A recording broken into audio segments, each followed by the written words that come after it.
அன்பிற்கினிய தமிழ்கடல் வாசக நண்பர்களுக்கு வணக்கம். இப்பொழுது நாம் காண இருக்கக்கூடிய காணொளி இயல் 10ஆம் வகுப்பு இயல் 3ல் இருக்கக்கூடிய முத்துக்குமாரசாமி பிள்ளை தமிழ். இதை எழுதினது குமரகுருபரர். இதில் செங்கீரை பருவம் நமக்கு பாடமாக கொடுக்கப்பட்டிருக்கு.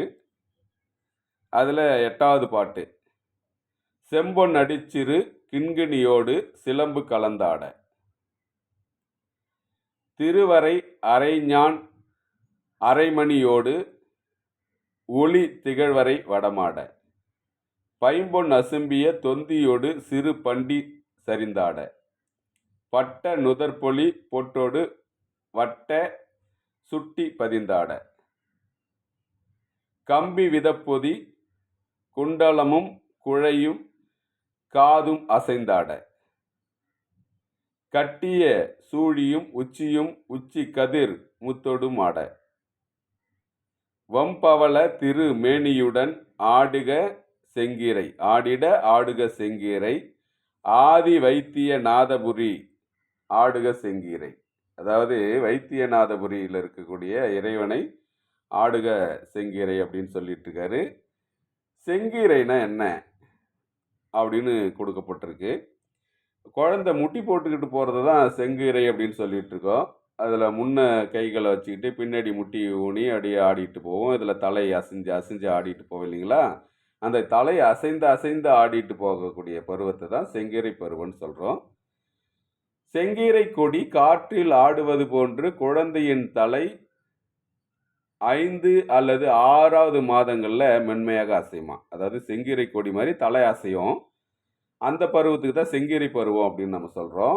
இப்பருவத்தில் குழந்தை தன் கை கால்களை ஊன்றி ஒரு காலினை மடக்கி, பாருங்க இங்கே பாருங்க, ஒரு காலை மடக்கிட்டு இருக்கு, ஒரு காலை நீட்டிட்டு இருக்கு, 2 கையை வச்சிட்டு இருக்கா, மற்றொரு காலினை நீட்டி தலை நிமிர்ந்து முகம் அசைந்து ஆடுவது. அப்படிதான், இதுதான் செங்கீரை பருவம்னு சொல்லப்படுகிறது. இப்போ அணிகலன்கள் சொல்றாரு பாருங்க இந்த பாட்டில்.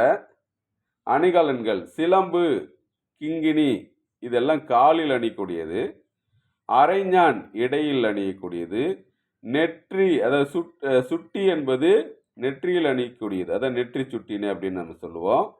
குண்டலம் என்பது குழை இரண்டும் காதில் அணியக்கூடியது, சுழி என்பது தலையில் அணியக்கூடியது. இதெல்லாம் கவனத்தில் வச்சுங்க. ஒரு மதிப்பெண்ணில் கேட்கலாம், பொறுத்து கேட்கலாம், பொருந்தாத ஒன்றுகளை கேட்கலாம், எப்படி வேணாலும் கேட்கலாம். நீங்கள் அந்த வினாக்களை அதை படித்து வச்சுக்கிட்டீங்கன்னா வினாக்களை நம்மளால் அட்டம் பண்ண முடியும். அதுக்கப்புறம் நூல்வெளி பாருங்க.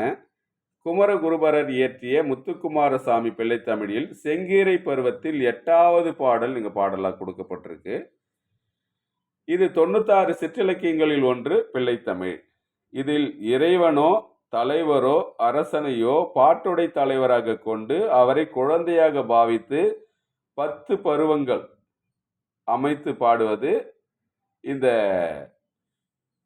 பிள்ளைத்தமிழ். ஒவ்வொரு பருவத்துக்கும் 10 பாட்டு என 100 பாடல்கள் பிள்ளைத்தமிழ் அமையும். இப்போ கேட்கலாம், எத்தனை பருவங்கள் அமையும் அப்படின்னு கேட்கலாம், எத்தனை பாடல்கள் அமையும் அப்படின்னு கேட்கலாம். இந்த பிள்ளைத்தமிழ் பார்த்தீங்க அப்படின்னா ஆண்பார் பிள்ளைத்தமிழ், பெண்பார் பிள்ளைத்தமிழ் என 2ஆக பிரிப்பாங்க. இந்த பிள்ளைத்தமிழ் பருவங்களில் முதல் 7 பருவங்கள் ஆண்பார் பிள்ளைத்தமிழுக்கும் பெண்பார் தமிழுக்கும் பொதுவானது. கடைசியாக இருக்கக்கூடிய 3 சிற்றில் சிறுவரை சிறுதேர் இது ஆண்பார் பிள்ளை தமிழுக்கும், அம்மானை ஊசல் கழங்கு இது பெண்பார் பிள்ளை தமிழுக்கு வேறுபடும்.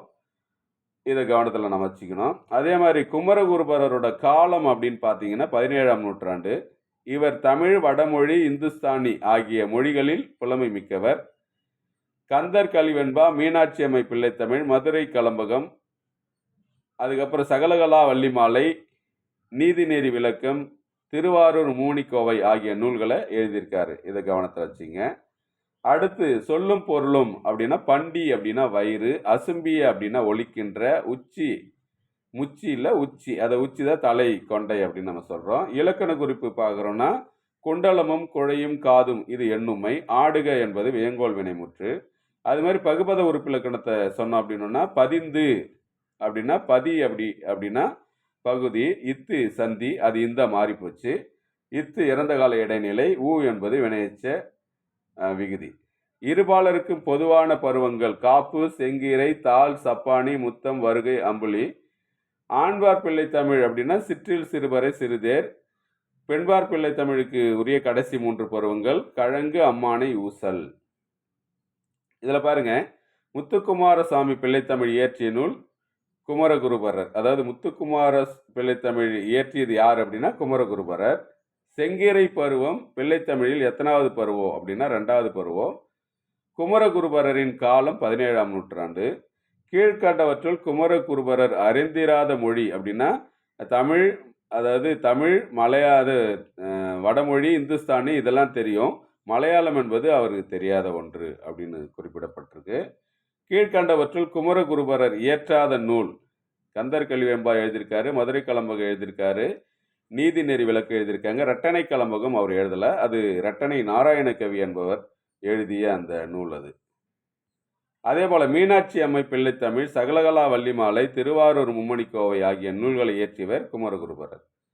சிற்றிலக்கியங்களில் எண்ணிக்கை என வரையறை செய்யப்பட்டது. ஏன்னா அதிகம் வரையறை செய்யாத பார்த்தீங்கன்னா நிறைய இருக்கு.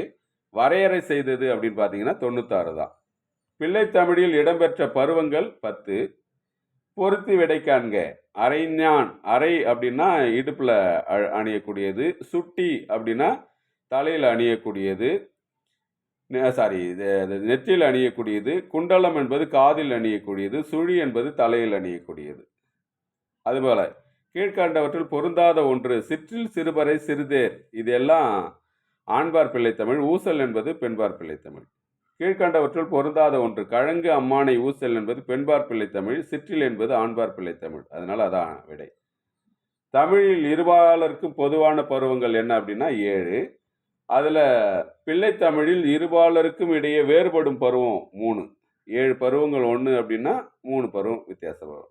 காற்றில் ஆடுவது போன்று மிகவும் மென்மையாகவும் குழந்தை ஆடும் பருவம் எதுனா செங்கீரை பருவம். இந்த செங்கீரை பருவத்தோட காலம் அதாவது அப்படின்னா 5லிருந்து 6 மாத காலம். கிண்கிணி என்பது எங்கு அணியக்கூடிய அணிகலன் அப்படின்னா காலில் அணியக்கூடிய அணிகலன். அதே மாதிரி குண்டலமும் குழையும் ஆடுக இச்சொல்லில் இலக்கண குறிப்பு தருக. குண்டலமும் குழையும் காதும் அப்படின்றது எண்ணுமை, ஆடுக என்பது வியங்கோல் வினைமுற்று. பதிந்து என்ற சொல்லில் பகுத்தால் கிடைப்பது பதி கூட்டல் இத்து, அது இந்த மாதிரி இருக்கு, பிளஸ் இத்து பிளஸ் உ, இதுதான் பகுபத உறுப்பிலக்கணத்தோட பகுதி. அதே போல குமரகுருபரர் எவ்விரையை செங்கீர ஆடுக அப்படின்னு சொல்றாரு அப்படின்னா வைத்தியநாத முருகனை சொல்றார். கம்பி விதப்பொதி குண்டலமும் குழையும் காதும் அசைந்தாட கப்பிய சூழியும் உச்சி கதிர் முத்தோடும் ஆட. இதுல எது வந்திருக்கு அப்படின்னா மோனியும் இயைபு வந்திருக்கு. அதுக்கப்புறம் சிறு பண்டி சரிந்தாட என்பது பண்டி என்பது வயிறு, அசும்பி என்பதோடு பொருள் ஒளி வீசுகின்ற. இப்படி இந்த பாடல் பகுதிகளை முழுமையாக நம்ம படித்து தெரிஞ்சுப்போம். இந்த கேள்விகளை எப்படி கேட்டாலும் நம்ம விடை எழுதுவதற்கு தெரிஞ்சுக்கணும். இதுக்கு நாம் அந்த மூல புத்தகத்தை முழுமையாக படித்தால் மட்டுமே நடக்கும். அந்த மூல புத்தகத்தை முழுமையாக நான் உங்களுக்கு கொடுத்துருக்கேன்.